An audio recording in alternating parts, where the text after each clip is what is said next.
Hello friends, आज हम cover करेंगे सीबीएसई क्लास 12 बिजनेस स्टडीज का चैप्टर 10 फाइनेंशियल मार्केट्स। इसका पार्ट 1 हम पहले ही कवर कर चुके हैं। आज हम इसका पार्ट 2 कवर करेंगे। इसमें हम मेनली डिस्कस करेंगे stock exchange, dematerialisation, depositories, national stock exchange of India, securities and exchange bureau of India. ये हमारे मेन टॉपिक्स रहेंगे इस कोर्स के दौरान। So we'll be discussing what is a stock exchange. Stock exchange is an institution which provides a platform for buying and selling of existing securities. As a market, stock exchange facilitates the exchange of securities. Basically, stock exchange किस में चीज में deal करता है? Shares और securities.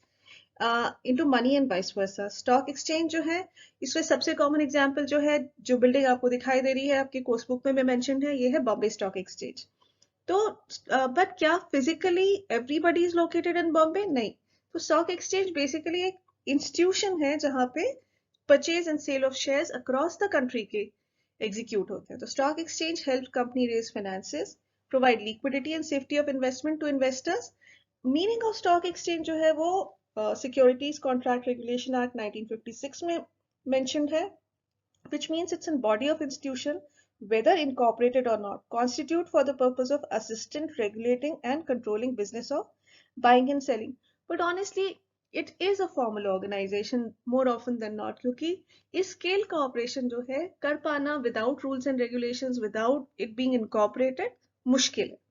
That is the reason why सबसे prominent exchange जो है इंडिया का वो है Bombay stock exchange. Functions of stock exchange, इसको एक्सप्लेन करने के लिए just a common example understanding के पर्पस के लिए मैं आपको बता रही हूँ। से आपने एक कार खरीदी, तो इमेजिन आपने से हुंडई की कार खरीदी। तो फर्स्ट टाइम जब आप परचेज करोगे कार को, मतलब जब आप एक्चुअली कार को परचेज कर रहे हो, तो उसको आप कंपेयर कर सकते हो विद द आईपीओ। बेसिकली आपने क्या किया, कौन आपको सेल करेगा कार उस समय में? हुंडई। उसका पेमेंट आप किसको करोगे? हुंडई को। उसका पेमेंट क्या एक फॉर्मल प्रोसेस के थ्रू होगा? यस, आप उसको परचेज करोगे something comparable to the prospectus जिसके थ्रू हमने उसे परचेज किया था। एंड अगर आप क्या आप उसे लाइफ टाइम के लिए यूज करोगे? Honestly no. तो हो सकता है आप उसे सेल तब करें जब आपको लिक्विडिटी की जरूरत हो, मतलब आपको किसी रीजन से कैश की अर्जेंटली जरूरत है, तब आप उसे सेल कर सकते हो। या फिर मे बी आपकी उसकी यूजफुल लाइफ खत्म हो गई और आप नई गाड़ी खरीदना चाहते हो, तब आप उसको सेल करोगे। But this time will you go back to the company, sell it to Hyundai? No. Hyundai will not purchase probably a second hand car from you. Second hand car जो है it can, but it will not in majority of the cases. तो इस cases में इस transaction को कौन exchange deal करता है? तो stock exchange in case of shares and securities, and may be seconds का मार्केट इन केस ऑफ गाड़ी जिनकी हम बात कर रहे हैं। तो बेसिकली स्टॉक एक्सचेंज का पर्पस क्या है? इट डील्स इन, मोटा मोटा अगर आप समझने की कोशिश करो तो सेकेंड्स, मतलब as in not the primary issue जब कंपनी से इशू करती है शेयर्स को, but after the company has issued दो शेयर्स, फिर उसके बाद जो भी डीलिंग होती है वो स्टॉक एक्सचेंज के थ्रू होती है। Now when there are many buyers, people would be having shares across the country, so it is not possible for every market buyer or seller to be physically available in the same country, same state, same city, right? तो in case में क्या होता है, stock exchange क्या provide करता है? Liquidity. सो आप उस शेयर्स को, हो सकता है if a person sitting in Kolkata wants to sell his shares of HUL or maybe Colgate or maybe Bata, तो वो बेसिकली क्या करेगा? वो शेयर्स जो हैं वो a person sitting in Lucknow में परचेज इट। तो बेसिकली इस ट्रांजैक्शन को फैसिलिटेट कौन करेगा? Stock exchange. It provides liquidity and marketability to existing securities. So एक कंटिन्यूस प्रोसेस है जिसके बीच में people living in different cities or maybe within the same city without knowing each other, through the mechanism of stock exchange securities पे transact कर सकते हैं। It also provides a mechanism for pricing of securities, क्योंकि stock exchange में जो shares हैं, आपने सुना होगा शेयर का आज भाव क्या है, तो that is based on the forces of demand and supply. Safety of transaction कैसे होता है? स्टॉक एक्सचेंज जो है रेगुलेटेड है, उसके रूल्स एंड रेगुलेशंस हैं, तो it provides a framework for sale of or purchase of shares. It contributes to economic growth because household से अब पैसा जो है वो stock exchange में आ गया है, जहां पे उसकी ऑप्टिमल यूटिलाइजेशन हो पाएगा, क्योंकि बिजनेसेस उसको ग्रोथ के लिए यूज करेंगे।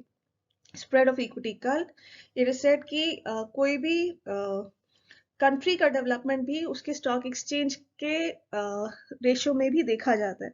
जहां पे इक्विटी कल्ट ज्यादा होता है, that facilitates development and growth of businesses, so which is a good indicator, and it provides a scope for speculation, because there is some amount of regulated speculation in the market, more so कि आपको ऐसा लगता है कि कोई particular company ज्यादा अच्छा perform करेगी क्योंकि उसके सेल्स का पोटेंशियल ज्यादा अच्छा है, तो in a very limited manner it gives you a scope for speculation as well. Trading and settlement का प्रोसीजर क्या होता है, आपने शायद हर्षद मेहता या उससे जमाने की कोई मूवीज में जरूर देखा होगा। स्टॉक मार्केट में ट्रेडिंग कैसे हुआ करती थी, एक जगह पे बहुत सारे लोग खड़े होते थे एंड वो कुछ कुछ चिल्ला रहे होते थे। That is how and basically उसमें क्या होता था, one person would be screaming कि मैं इस पर्टिकुलर शेयर को इस पर्टिकुलर प्राइस पे खरीदने को तैयार हूँ। If there is a seller available who would be moving around, some broker or somebody who is a representative of a seller, ये दोनों आपस में ट्रांजैक्ट करेंगे और डील सेटल हो जाएगी। यही प्रोसीजर अब ऑनलाइन हो गया है, तो अब there is no need for individuals to move and sell the shares physically in that particular location. All you can do is through the computer terminal. The trading in securities is now executed online.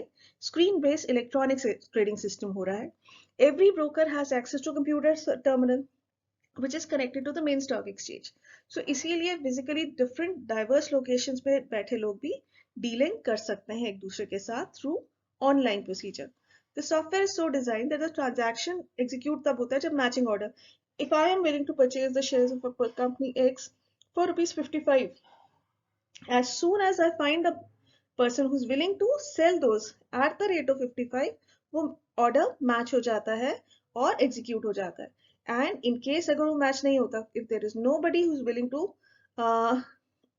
sell or buy at that particular rate, then the transaction remains open till the end of the day. अब हम बात करते हैं advantages of electronic trading system की। तो हम जैसे बात कर रहे थे, पहले जो था शेयर सर्टिफिकेट चला करते थे और अब और ब्रोकर्स जो हैं वो फील्ड में जाकर के as an stock market stock exchange में जाकर के फिजिकली ट्रांजैक्शन किया करते थे। इलेक्ट्रॉनिक ट्रांसफर ट्रेडिंग सिस्टम के एडवांटेजेस क्या है? It ensures transparency. It allows the participants to see कि प्राइस क्या चल रही है for the securities while the business is being transacted. It is efficient as information is being passed on a regular basis. कोई gap नहीं होता, कोई price lag नहीं होता, तो फिक्सिंग ऑफ प्राइस ज्यादा एफिशिएंट हो जाता है. Increases the efficiency of operations, reduces time and cost and risk of error. People from all over the country deal कर सकते हैं स्टॉक एक्सचेंज में. कोई फिजिकली आपको एक पर्टिकुलर स्टेट में या एक पर्टिकुलर लोकेशन पे होना जरूरी नहीं है स्टॉक मार्केट में डील करने के लिए. एक ही सिंगल ट्रेडिंग प्लेटफॉर्म है which provides all that all the business is being transacted at the same time in all trading centers. और पहले जो था वो शेयर सर्टिफिकेट का एग्जाम्पल मैंने आपको दिखाया है. कुछ कुछ इस तरह का सर्टिफिकेट हुआ करता था जो पेपर फॉर्म में होता था. One can easily imagine paper फट भी जाता है और अगर आप शेयर सर्टिफिकेट एक से दूसरे इंसान को ट्रांसफर कर रहे हैं तो उसे बाय पोस्ट सबसे पहले वो शेयर सर्टिफिकेट कंपनी के पास जाता था, उसके रिकॉर्ड्स में रजिस्टर होता था कि ये शेयर होल्डर अब मिस्टर एक्स नहीं है मिस्टर वाई हो गए हैं. फिर वो शेयर सर्टिफिकेट जो है एक्स से कंपनी के पास जाएगा, उसमें रिकॉर्ड्स पे चेंज होगा और फिर फिजिकली वो कंपनी इंडिविजुअल बाय जिसने नया परचेजर उसके पास जाएगा. उस पर्टिकुलर प्रोसेस में बहुत चीजें दिक्कत हुआ करती थी. Share certificates would get lost, damaged, and ये सारी प्रॉब्लम्स जो है अब डीमैटराइजेशन मतलब डीमैट अकाउंट जिसको हम पॉपुलरली बोलते हैं उससे सॉल्व हो गई हैं. अब शेयर सर्टिफिकेट्स की फिजिकली आपके पास कोई रिकॉर्ड नहीं होता, आपके पास एक डीमैट अकाउंट होता है और उसमें जो आपका ब्रोकर होता है या जो डीमैट पार्टिसिपेंट होता है वो सारा रिकॉर्ड रखता है कि आपके पास कितने शेयर्स हैं, किस कंपनी के कितने शेयर्स हैं और क्या रेट है. उसे डीमैट कहते हैं. That is the advantage of electronic trading system. अब हम बात करते हैं steps involve in screen based trading मतलब इलेक्ट्रॉनिक ट्रेडिंग के क्या क्या स्टेप्स होते हैं. सबसे पहले तो आपको एक डीमैट अकाउंट खोलना पड़ेगा. उसके लिए आपको क्या करना पड़ेगा, अपने ब्रोकर या सब ब्रोकर को एक कॉन्टैक्ट करना पड़ेगा, जिसको आप क्या देंगे, अपना परमानेंट अकाउंट नंबर मैंडेटरी होगा वो, और date of birth, address, name of the broker, client code, ये सारी इंफॉर्मेशन आप प्रोवाइड करेंगे. फिर इन्वेस्टर डीमैट अकाउंट खोलेगा जिसे बेनिफिशियरी अकाउंट होल्डर भी बोलते हैं. इन्वेस्टर फिर प्लेस करता है ऑर्डर, उसे बाय करना है या सेल करना है. अगर नया अकाउंट खोला है तो ऑब्वियसली उन्हें बाय करना पड़ेगा. उसके लिए आपको क्लियर इंस्ट्रक्शंस देनी पड़ेंगे कि कौन से शेयर्स, किस कंपनी के शेयर्स और कितनी अमाउंट में आप परचेज या सेल करना चाहते हैं. ब्रोकर जो है आपके बिहाफ पे ऑनलाइन जाएगा और कनेक्ट करेगा मेन स्टॉक एक्सचेंज को।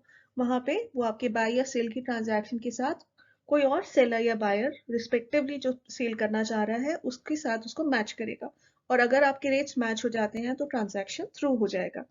तो shares can be bought or sold at the price mentioned. It will be communicated to both the parties. और broker फिर एक confirmation slip issue करेगा to the investor. फिर इसके बाद क्या होगा, ट्रेड एग्जीक्यूट हो जाएगा और विद इन 24 आवर्स ब्रोकर जो है कॉन्ट्रैक्ट नोट इशू करेगा, जो उसमें एक यूनिक नंबर होगा एक, और उसमें क्या क्या मेंशन होगा कि उसकी में कितने शेयर्स हैं, कौन सी कंपनी के शेयर्स हैं, किस रेट पे बेचे गए या सेल किए गए और क्या डेट और टाइम पे हुआ। अब इन्वेस्टर को जिसने परचेज किया उसे उसका पेमेंट करना पड़ेगा और जिसने सेल किया उसको शेयर्स डिलीवर करने पड़ेंगे। इसको पे इन डे कहते हैं। तो पे इन डे पे क्या होता है, that is called as a T+2 day. T+2 day मतलब T स्टैंड्स फॉर ट्रांजैक्शन। से अगर आपने ट्रांजैक्शन जो है सेल का किया ऑन से 15th ऑफ जैन, तो 15th ऑफ जैन को अगर आपने ट्रांजैक्शन दिया तो सेटलमेंट कब होगा, T+2 days, that is 16th 17th 17th of Jan would be the T+2 day of rolling settlement। इस डेट पे क्या होगा, जिसने परचेज किया है उसे उस शेयर्स की प्राइस पे करनी पड़ेगी और जिसने सेल किया उसे वो शेयर्स फिजिकली देने पड़ेंगे। अब अगर हम पुराने जमाने की बात करते हैं, जब share holders physically certificates hold किया करते थे तो उन्हें ब्रोकर को जाकर के सर्टिफिकेट T+2 डेज पे देने पड़ते थे। लेकिन अब क्योंकि डीमैट अकाउंट है तो जो shares, it is almost like a bank account for your shares. आपके शेयर जो है आपके अकाउंट से ट्रांसफर होकर के दूसरे पार्टी को पेमेंट हो जाएगा और आपके बैंक अकाउंट में वो मनी ट्रांसफर हो जाएगा on T+2 day. So with in 24 hours ये ट्रांजैक्शन हो जाता है और broker can make delivery of the shares into the demat account. तो फिजिकली आपको शेयर्स ट्रांजैक्ट करने की जरूरत नहीं है, जिसने परचेज किया है उसके डीमैट अकाउंट में शेयर्स डिपॉजिट होकर आकर के डिपॉजिट हो जाएंगे। ये जो है इमेज, इसको आप देख करके थोड़ा ट्रांजैक्शन को समझ सकते हैं। ऑनेस्टली आपको ये पूरी इमेज ड्राइंग बना करके दिखाने की जरूरत नहीं है। अगर आपको याद हो जाए, आप कर सको तो बहुत अच्छा है, नहीं तो आप इसका एक्सप्लेनेशन दे सकते हैं। अगर आपके क्वेश्चन में एक बड़ा 6 नंबर के आसपास का क्वेश्चन आया तो आप इसका एक्सप्लेनेशन दे दें। डीमटेरियलाइजेशन एंड डिपॉजिटरीज, ये बेसिकली वही कंसेप्ट है जो अभी तक हम समझ चुके हैं। इतनी भारी लैंग्वेज देख करके डरने का इसमें कोई जरूरत नहीं है। It actually means that shares जो है हमें फिजिकल फॉर्म में नहीं रखने हैं। जैसे हमने दिखाया था शेयर सर्टिफिकेट्स, उसकी जगह उसको हम इलेक्ट्रॉनिक फॉर्म में रखते हैं। इलेक्ट्रॉनिक फॉर्म को फुल फॉर्म उसे डीमटेरियलाइजेशन कहते हैं, पॉपुलरली इसको डीमैट कहा जाता है। So process of holding securities in electronic form is called as dematerialisation या demat. For this purpose investor को सबसे पहले डीमैट अकाउंट खोलना पड़ेगा, जो प्रोसेस हम पहले ही देख चुके हैं, जिसमें आपको बेसिकली अपना पैन और बाकी details, date of birth, address proof वगैरह डिटेल्स देनी पड़ती है to your broker who will open a demat account for you. उसके बाद जब भी आप शेयर्स परचेज करोगे तो आपके डीमैट अकाउंट में आएंगे। इनफैक्ट ऑल ईपीओ आईपीओज मतलब इनिशियल पब्लिक ऑफर्स, जिसको हम प्राइमरी और सेकेंडरी सिक्योरिटी में प्राइमरी सिक्योरिटी कहते हैं, फर्स्ट आईपीओ में जो जो फर्स्ट टाइम इशू होते हैं वो हमेशा डीमैट अकाउंट में ही इशू हो रहे हैं आज की डेट में। तो देयरफॉर 99% ऑफ टर्नओवर जो है डीमैट फॉर्म में ही हो रहा है, फिजिकल फॉर्म में अब नए आईपीओज नहीं आ रहे हैं। Securities and exchange board of India, ये आगे भी काम आएगा हमारे को इसी चैप्टर में, तो इसका फुल फॉर्म है सेबी है इसका नाम, इसे फुल फॉर्म कहते हैं securities and exchange board of India has made it mandatory for all settlement procedures to take place in demat account for certain securities.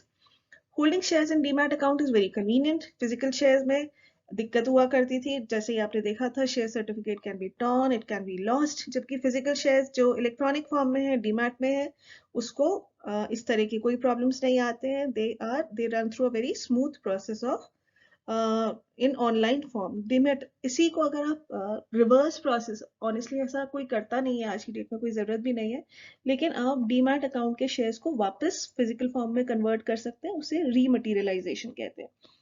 Demat enables shares to be transferred to same account, just like cash. Demat account is almost like a bank account, जिसमें instead of cash आप shares में deal करते हो, shares इधर से उधर transfer किए जा सकते हैं या रिटेन किए जा सकते हैं। डीमैट के सिक्योरिटीज को आप प्लेज कर सकते हो, उसके अगेंस्ट आप लोन भी ले सकते हो, और कोई लॉस ऑफ डेंजर या थेफ्ट या फोर्जरी नहीं है, जैसे as in case of share certificates. And therefore demat account is much better than physical share certificates. ये अलग टॉपिक के नाम पे बोला गया है, बट ऑनेस्टली ये सारी इन्फॉर्मेशन हम पहले ही पढ़ चुके हैं। वर्किंग ऑफ डीमैट सिस्टम क्या है, सबसे पहले डिपॉजिटरी पार्टिसिपेंट और बैंक या ब्रोकर के पास आपको एक डीमैट अकाउंट खोलना पड़ता है, जिसमें आपको pan account details, pan is permanent account number, उसका फोटोग्राफ, पावर ऑफ अटॉर्नी दे करके डीमैट अकाउंट खोलना पड़ता है। उसके बाद फिर फिजिकल सर्टिफिकेट जो है आप उनको आप डीमैट करा सकते हो, मतलब फिजिकल सर्टिफिकेट्स अब आपके पास नहीं रहेंगे, आपके डीमैट अकाउंट में ऑनलाइन आप उन ट्रांजैक्शंस को देख सकते हो। आपके बैंक अकाउंट, आपके डीमैट अकाउंट में आपके सारे शेयर्स ट्रांसफर हो जाएंगे। उसके बाद अगर आप सेल या परचेज करते हो तो उसे, अगर आप परचेज करोगे तो और ऐड हो जाएंगे, सेल करोगे तो वो शेयर्स जो है आपके डीमैट अकाउंट से ट्रांसफर होकर के किसी दूसरे के डीमैट अकाउंट में चले जाएंगे। ब्रोकर जो है इंस्ट्रक्शन देगा फॉर डिलीवरी ऑफ शेयर्स, और इसका भी सेटलमेंट जो है T+2 बेसिस पे, that is transaction plus 2 days के बेसिस पे ही होता है, जैसा अपन पहले भी डिस्कस कर चुके हैं। डिपॉजिटरी का मतलब क्या होता है? डिपॉजिटरी इज बेसिकली एक शेयर्स का बैंक की तरह से आप समझ सकते हैं आसान शब्दों में। बेसिकली यहाँ पे सारे शेयर्स जो भी आप ट्रांजैक्ट करते हैं वो फिजिकल फॉर्म में नहीं, इलेक्ट्रॉनिक फॉर्म में वहाँ पे डिपॉजिट होते हैं। So they can be withdrawn or sold at any time and instructions be given to receive shares on behalf of investors. There are two popular types of depositories in India. ये नाम आपने शायद पहले कभी सुने भी होंगे, NSDL और CDSL। NSDL का फुल फॉर्म होता है नेशनल सिक्योरिटीज डिपॉजिटरीज लिमिटेड, और CDSL का फुल फॉर्म होता है सेंट्रल डिपॉजिटरी सर्विसेज लिमिटेड। इन दोनों के फुल फॉर्म्स आप एक बार जरूर याद कर लेना। और NSDL, that is national securities depositories limited, जो है ये first and the largest depository है इन इंडिया, और वो प्रमोट हुई थी as joint venture of IDBI, UTI and national stock exchange. CDSL जो है वो सेकेंड डिपॉजिटरी है to commence operation and was promoted by Bombay Stock Exchange and Bank of India. Depository का मतलब क्या होता है? Depository participant serves as an intermediary between the investor and the depository. NSDL or CSDL in this case were authorized to maintain the accounts of dematerialized shares, that is demat shares. Financial institutions, bank, clearing corporations, stock brokers, NBFCs, non-banking finance corporations are permitted to become depository participants. तो basically हम जो deal करते हैं वो हम basically share broker की तरह deal करते हैं। हम डिपॉजिटरी के साथ शेयर ब्रोकर डील करता है, इसलिए हम NSDL के साथ हम डायरेक्टली डील नहीं करते, हम थ्रू शेयर ब्रोकर्स, या जहां हमने अपना डीमैट अकाउंट, आजकल आपने सुना होगा बैंक्स भी डीमैट अकाउंट खोलते हैं, ICICI का डीमैट अकाउंट, SBI का डीमैट अकाउंट, इस तरह के टर्म्स भी आपने सुने होंगे। तो बेसिकली यहाँ पे वो शेयर ब्रोकर की तरह काम करते हैं। Let us know something about the National Stock Exchange of India, popularly known as the NSE. It is the latest, most modern and technology-driven exchange. It started operations in 1994 with trading of wholesale debt market. लेकिन almost कुछ ही समय में ये मतलब capital market segment में चला गया 1994 में ही, और फ्यूचर्स एंड ऑप्शन जो नया एरिया है ऑल टुगेदर उसमें जून 2000 में। तो NSE जो है अब नेशन वाइड है, fully automated screen based trading system है। बेसिकली NSE का एक अचीवमेंट ये है कि उन्होंने पेपर बेस्ड सिक्योरिटीज को पूरी तरह से डिसकंटिन्यू करने में काफी हद तक मदद की, और ऑटोमेटेड ट्रेडिंग सिस्टम को एस्टैब्लिश करने में बहुत बड़ा रोल है इसका, so that there is greater amount of transparency और it is managed by professionals. So सबसे खास बात है कि जो प्रोफेशनल्स इनको मैनेज करते हैं वो डायरेक्टली या indirectly trade on the exchange नहीं करते हैं। This is done to ensure that they do not have any personal interest in the nature of trade, क्योंकि जब भी इंसान का पर्सनल इंटरेस्ट इन्वॉल्व होता है there is a possibility that the person may behave a bit biased manner. Board of NSE जो comprise करते हैं of senior executive from promoter institutionals to eminent professionals without having any representation on the trading members. Objective of NSE अगर आपको अलग से याद ना भी आए तो बेसिकली ये सारे ऑब्जेक्टिव्स वो हैं जो इलेक्ट्रॉनिक ट्रेडिंग सिस्टम को इंट्रोड्यूस करने के हैं, तो उसमें आप कुछ अपने वर्ड्स में आंसर बना सकते हो। देखिए सबसे बड़ा एस्टैब्लिशमेंट क्या है कि उसने एक nationwide trading facility provide for all types of securities, ensuring equal access to all investors. Geographic location की कंस्ट्रेंट को उसने हटाने में काफी मदद की। Provide fair and efficient and transparent security system. Fair इसलिए क्योंकि सबको पता है कि क्या रेट चल रहा है and that is available on the computer terminal itself, तो कोई अनफेयर मैल प्रैक्टिसेस होने की पॉसिबिलिटी को ये काफी हद तक मिनिमाइज करता है। एनेबलिंग शॉर्टर सेटलमेंट साइकिल्स, क्योंकि जल्दी ट्रांजैक्शन कंप्लीट हो जाता है, बहुत ज़्यादा डिले नहीं होता। Meeting international benchmarks is also important. Within a span of 10 years NSE has achieved its major objectives. उसने लेटेस्ट टेक्नोलॉजी भी यूज की है to harness and deliver services to investor. at lowest cost. It also provides nationwide automated security with high degree of transparency. ये वही point है जो अपन बहुत समय से डिस्कस कर रहे हैं.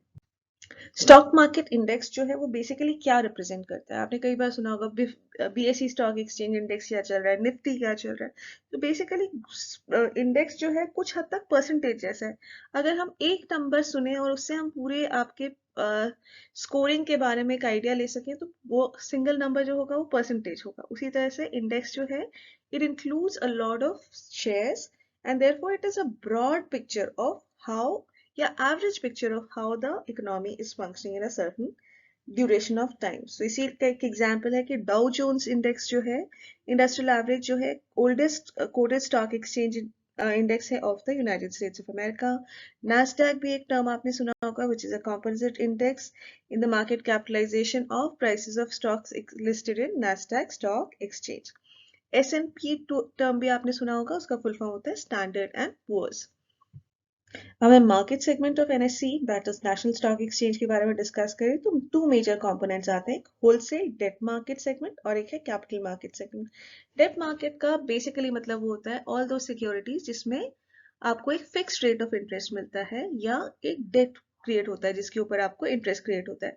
तो it provides trading platform for wide range of. कई लोग डेट में डील करना प्रेफर भी करते हैं क्योंकि अलग अलग जगह से आप जो डेट लेते हो उस पर रेट ऑफ इंटरेस्ट भी अलग अलग होता है, उनकी नेचर उसके टर्म्स एंड कंडीशंस भी अलग होते हैं, तो एवरेज आउट हो जाता है उस तरह से. Providing a trade fund platform for fixed income securities, उसमें सेंट्रल गवर्नमेंट सिक्योरिटीज भी आती हैं, treasury bills, state development loans, bonds issued by public, zero coupon bonds, commercial papers, debentures, ये सब चीजें इसके अंदर आती है. कुछ हद तक म्यूचुअल फंड भी, लेकिन उसमें कुछ आपको याद होगा कुछ इक्विटी बेस्ड म्यूचुअल फंड होते हैं, कुछ डेप्ट बेस्ड म्यूचुअल फंड्स होते हैं. तो इसमें अपन डेप्ट बेस्ड म्यूचुअल फंड्स की बात कर रहे हैं. कैपिटल मार्केट सेगमेंट जो है वो इक्विटी या प्रेफरेंस डिवेंचर्स या शेयर्स की बात डील करता है, exchange traded funds as well as retail government securities को इंक्लूड करता है. बॉम्बे स्टॉक एक्सचेंज का शॉर्ट फॉर्म जो है बीएससी टर्म भी आपने बहुत सुना होगा. बॉम्बे स्टॉक एक्सचेंज ये जो है it was established way back in 1875 and it was Asia's first stock exchange. इसको रिकॉग्निशन मिला था under security contracts regulation act 1956 से. It has contributed to the growth of corporate sector by providing a platform for raising capital. इसका सबसे unique feature ये है कि एक तो it was establish as not as BSA but initially इसका नाम नेटिव शेयर ब्रोकर्स एसोसिएशन था वे बैक इन 1875. एंड सबसे खास बात यह है कि even in spite of the fact that it was not a government regulated body, it had its own set of rules and regulations जिसने सिक्योरिटी मार्केट को develop करने में काफी हद तक मदद की. स्टॉक एक्सचेंज की डेफिनेशन के समय आपने सुना था और आपको याद भी होगा कि can be established as a corporate entity with different individuals who are not brokers as members. So BSE is an example of one such exchange which was set up as a corporate entity with a broad shareholder base.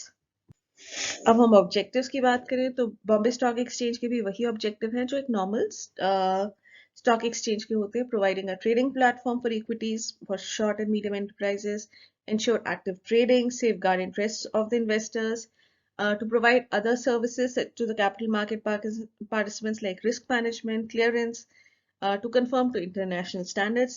It helps, an exchange helps in doing that. BSE is a global reach with customers all across the world. And it was provides educational facilities also, vocational training भी उसके अंदर आता है. उसे वो BSE Institute के नाम से काम करता है. Exchange has about 5,000 companies listed from all over the country and outside, and is the largest market capitalization in India. SEBI terms में आपने जरूर सुना होगा, इसका फुल फॉर्म होता है Securities and Exchange Board of India. It was established by the Government of India in April 1998. फिर इसे स्टैट्यूटरी स्टेटस मिला और उसके बाद फिर एक ऑर्डिनेंस से इसे एक एक्ट ऑफ पार्लियामेंट बना दिया गया, called as the securities exchange board of India act 1992. Reason for establishment of SEBI अगर आप बोलें तो सबसे प्रोमिनेंट रीजन या वन वर्ड जो है वो मुंह पे आता है, हर्षद मेहता. उस समय के हालात अगर आप को थोड़ा बहुत भी अंदाजा हो तो 1980s में एक हर्षद मेहता स्कैम हुआ था जिसमें बहुत सारी शेयर मार्केट प्राइसेस और उससे रिलेटेड रेगुलेटेड मैकेनिज्म इन सबको के रूल्स को बहुत बुरी तरह से तबाह किया गया था. उस समय पे फिर ये रियलाइज किया गया कि एक ऑर्गेनाइजेशन की जरूरत है जो इस तरह के रूल्स एंड रेगुलेशंस बनाए और उसको कंप्लायंस को इंश्योर करे. So, in 1980s, variety of malpractices होती थी, not just from share brokers point of view, but also from the company's point of view.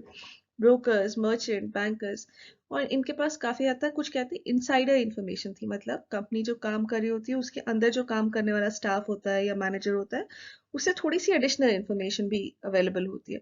उसके मिसयूज होने के बहुत चांसेस होते हैं. उसको प्लग करने के लिए सेबी का एस्टैब्लिशमेंट हुआ है. अगर हम purpose and role of SEBI that is securities and exchange board of India के बारे में बात करें तो एक है creation of environment facilitate efficient mobilisation and allocation of resources in security market, stimulate competition क्योंकि हायर द कंपटीशन आपको और अच्छी फेयर डील मिलने के चांसेस होते हैं, encourages innovation to the issuers. It aims to provide marketplace where they can confidently look towards raising funds. From investors' point of view, they provide protection to their rights, interests through accurate and authentic information. Or intermediaries के point of view से they offer a competitive, professionalized and expanding market for adequate and efficient infrastructure so that they are able to render better services to the investors and to issuers. Objectives of SEBI है, overall objective जो है protection of interest of investors है, to promote development and regulation of secondary market है. To regulate stock exchange and securities industries to promote the orderly functioning, protect the rights and interests of investors, particularly individual investors, and to guide and educate them, to prevent trading malpractices. ये आपको पता ही है कि सेबी जो था उसका development का context ही Harshad Mehta scam था. उस समय पे बहुत सारी मैल प्रैक्टिसेस हुई थी. तो बेसिकली इसका एक और ऑब्जेक्टिव इन्वेस्टर प्रोटेक्शन और मैल प्रैक्टिसेस को प्रिवेंट करना and to achieve a balance between self regulation by the security industry and statutory regulation. एक चीज होती है कि आप खुद मॉरल वैल्यूज फॉलो करो और दूसरी चीज ये है कि एटलीस्ट मैंडेट जो है स्टॉक जो लॉ की तरफ से मैंडेट है उसको तो आप फुलफिल करो ही. तो इस सब का बैलेंस देखने का काम काफी हद तक सेबी का है. To regulate and develop a code of conduct on fair practices by intermediaries, brokers, merchants, bankers, with a view of making them more competitive and professional. Functions of SEBI तीन broad categories में आती हैं, regulatory functions, development of security market और protective functions. सबसे पहले हम regulatory functions देख लेते हैं. Regulatory functions basically जो हैं as per requirement of law की fulfillment के around होते हैं. Registration of brokers and sub-brokers and other players in the market, registration of collective investment schemes and mutual funds, registration of stockbrokers, portfolio exchanges, underwriters, merchant bankers, regulation of takeover bids by companies, calling for information by undertaking, inspection, conducting inquiries and audit of stock exchange and intermediaries.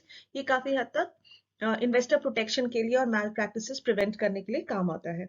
Levying fees for other charges and carrying out other purposes of the Act and performing and exercising such powers under Security Contract Regulation Act 1956 as may be delegated to it by the Government of India.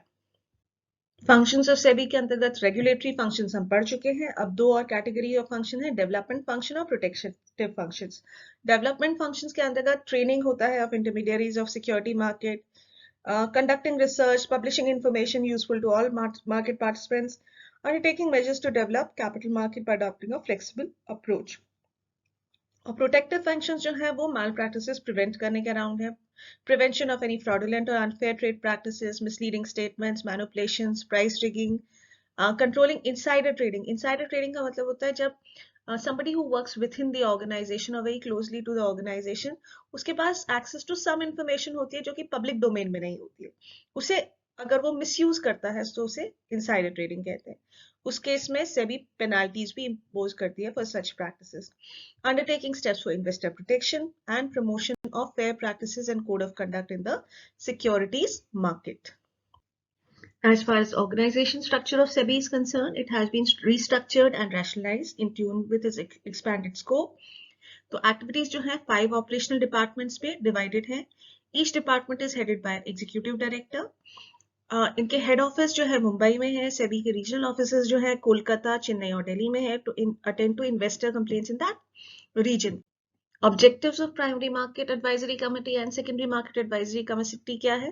पहली चीज वो करते हैं advice SEBI on the matters relating to regulation of intermediaries for ensuring investor protection in the primary market.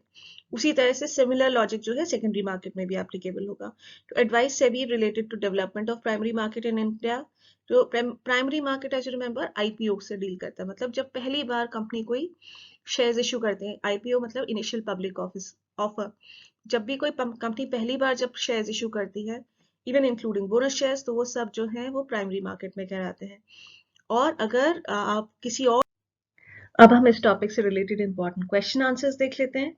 State any one function of the stock exchange. One function common जो आपको mention करना चाहिए वो है liquidity. Stock exchange provides liquidity and marketability to existing securities. State any one regulatory function of SEBI. SEBI prohibits insider trading. Insider trading आपको पता ही है, any information that a person has access to which is not in the public domain due to some right or privilege। आप उस company में काम करते हो, आपको उस कंपनी की बैलेंस शीट का एक्सेस है, आप उसके ऑडिटर हो, तो अगर उस तरह की इंफॉर्मेशन आपके पास है और उसे आप मिसयूज करते हो तो उसे इनसाइडर ट्रेडिंग करते हैं, और उसे रेगुलेट करना सेबी का काम है।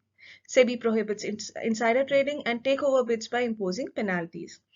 State any one protective function of SEBI. To SEBI protects fraudulent and unfair trade practices like misleading statements, manipulations, price rigging, etc. State any one development function. Development function में फिर आप investor protection नहीं लिख सकते, वहां पे आपको लिखना चाहिए to conduct market research, publish information which is useful to all market participants. Stock exchange not only contributes to the economic growth but also performs many other functions. Explain any three of such functions. सबसे important function of stock exchange जो है वो provide करता है एक platform for disinvestment। मतलब अगर आपने किसी कंपनी के शेयर्स खरीदे हैं तो आपने कंपनी को तो पैसा दे दिया, लेकिन क्या आपका पैसा तब तक फंसा रहेगा जब तक कंपनी वो आपको वापस नहीं करे? तो the answer is no. As a matter of fact stock exchange जो है वो आपको हेल्प करता है सच सर्कमस्टांसेस में, क्योंकि आप मार्केट के शेयर्स जिस भी शेयर प्राइस पे आपने खरीदे थे उसके बाद अगर उसकी डिमांड ज्यादा है तो आप उसे हायर प्राइस पे बेच सकते हैं। लेकिन अगर आपको फाइनेंसिस की जरूरत है और डिमांड उसकी नहीं है, प्राइस उसकी थोड़ी कम भी हो गई है, लेकिन उस सिचुएशन में आप थोड़े से कम रेट पे लेकिन उसे आप बेच सकते हैं। It provides an opportunity for disinvestment and reinvestment of savings into most important, most productive avenue stock. It leads to, या हो सकता है आप उस कंपनी के शेयर्स बेच करके किसी दूसरी कंपनी के शेयर्स खरीदना चाहें जिससे आप के हिसाब से वो ज्यादा प्रॉफिट अर्न करेगी, तो वो भी आप शेयर मार्केट के थ्रू कर सकते हैं। So functions of state stock exchange are provide liquidity and marketability of existing securities. Stock exchange provides a ready and continuous market where securities are bought and sold. It gives investors a chance to disinvest or reinvest, thus regularly providing both liquidity and marketability to existing securities. Pricing of securities determine करने में भी ये बहुत help करता है, क्योंकि potential buyer और seller same state में, सेम जगह पे, सेम लोकेशन पे होना जरूरी नहीं है। आप स्टॉक एक्सचेंज के माध्यम से ऑनलाइन वो प्राइस डिटरमिन हो जाती है। So it helps in determining the price of various securities that reflect the real worth. It enables correct pricing of securities through the interplay of demand and supply. Safety of transactions, SEBI बीच में होता है या stock exchange बीच में होता है तो you feel more secure.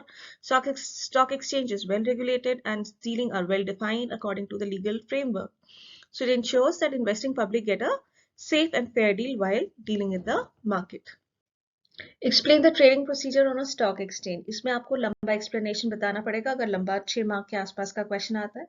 तो purchase और सेल ऑफ सिक्योरिटीज तभी आप कर सकते हो जब सबसे पहले आपके पास एक ब्रोकर हो। तो आप सबसे पहले सिलेक्ट करेंगे broker who will buy and sell securities on your behalf of the investor या speculator.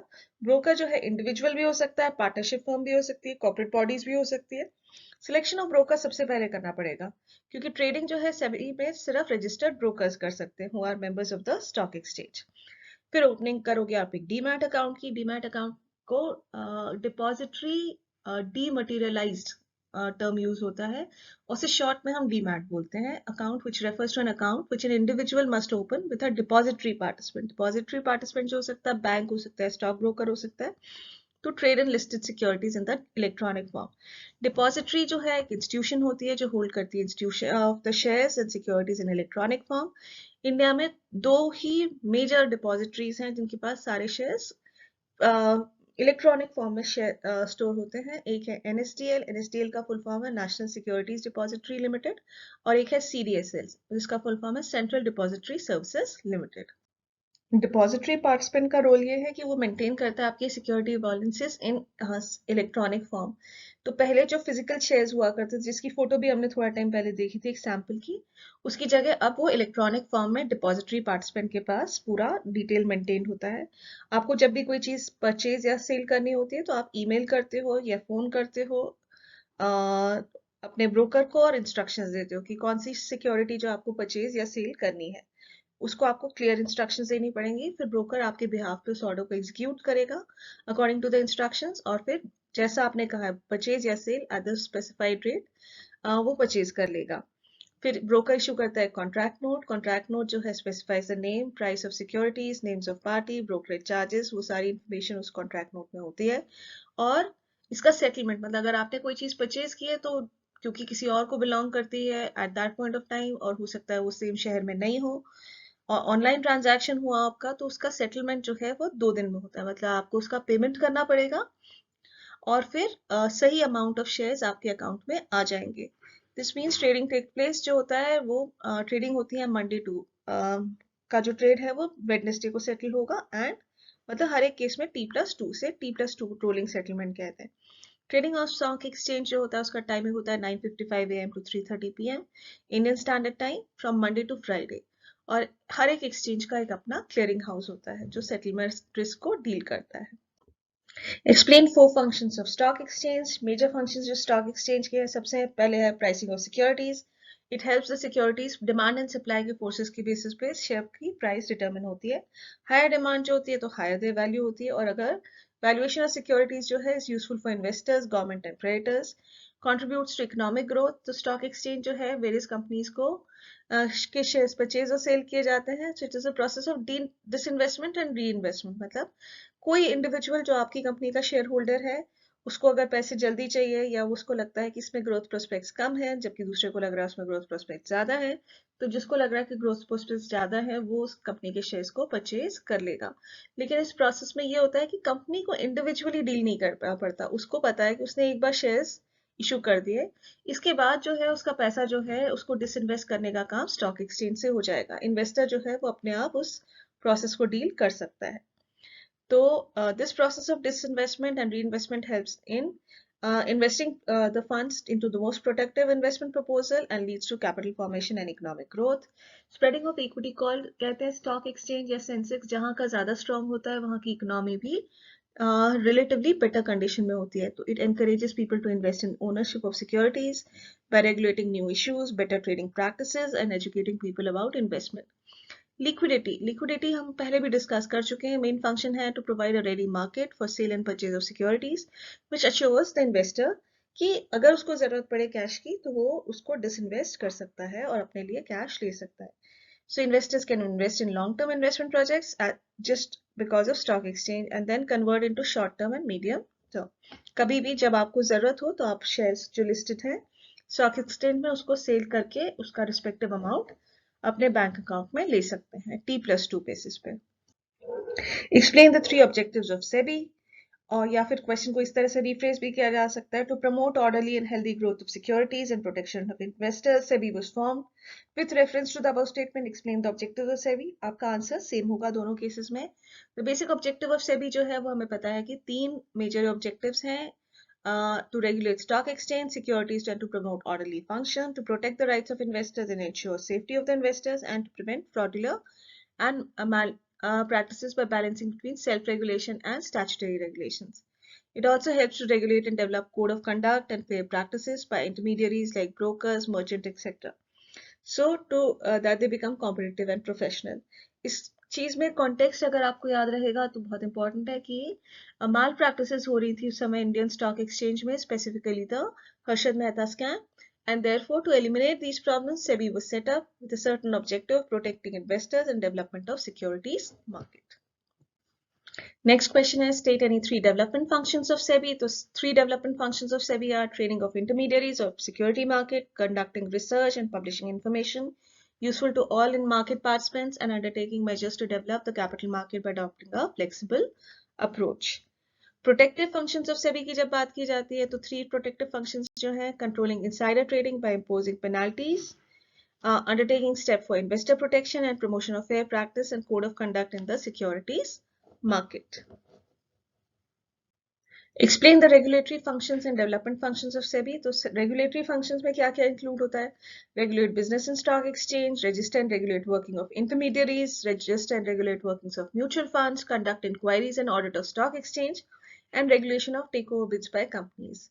डेवलपमेंट फंक्शन क्या होता है? टेक ओवर बिड का मतलब क्या होता है? जब कोई कंपनी दूसरी परचेज के कंपनी के majority shares, that is more than 51% shares, 51 और more than 50% of shares purchase करके उसका कंट्रोल लेने की कोशिश करती है, तो उसे टेक ओवर बिड कहते हैं।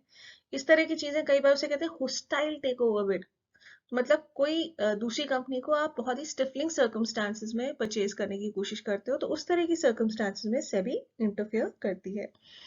डेवलपमेंट फंक्शंस ऑफ सेबी क्या है? जैसे ट्रेनिंग ऑफ इंटरमीडियरीज है, सिक्योरिटी मार्केट्स के बारे में, conducting research and publishing information useful for all in the market participants, and undertaking measures to develop capital market by adopting a flexible approach. This brings us to the end of chapter 10. Chapter 10 के दो ही parts थे, part 1 and part 2. Part 2 भी हम complete कर चुके हैं series में. अब हम बिजनेस स्टडीज क्लास 12 CBSE के बाकी सारे चैप्टर्स भी कवर करेंगे. हम सारे के सारे chapter starting from chapter 1 to chapter 12 cover करने वाले हैं सीरीज में, इसलिए आप चैनल को लाइक, शेयर और सब्सक्राइब जरूर करें.